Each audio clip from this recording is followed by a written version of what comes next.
আমাদের নামাজ, আমাদের রোজা, আমাদের ইবাদত, এগুলো কি মিজানের পাল্লায় উঠালে কোনো ওজনই হবে না। তবে আমাদের একটা কৌশল জানা আছে, আমরা আল্লাহর রহমতের ভিখারি। আমরা সেদিন আগেই গুনার স্বীকৃতি দিয়ে দেব। আমরা বলবো, আল্লাহ তুমি প্রশ্ন করার আগে তোমার একটা কথা বলি, আমার কিছু জিজ্ঞেস করো না, আমি সব করেছি।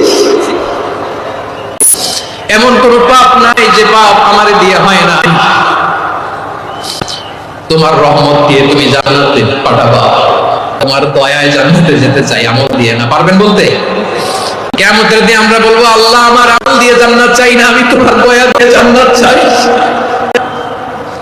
তোমার দয়া ছাড়া আমার কোনো উপায় নাই। কারণ আল্লাহ যদি বিচার করে, বাঁচার কারো উপায় নাই। আল্লাহ যদি বলে ফেলেন তুই এটা করলি কেন, ওখানে গেলি কেন, কোরআনে 1000 বার নিষেধ করলাম তারপরেও এই পাপে জড়ালি কেন, এরকম প্রশ্ন ছুড়ে দিলে আমার উত্তর আছে, বাঁচার কোনো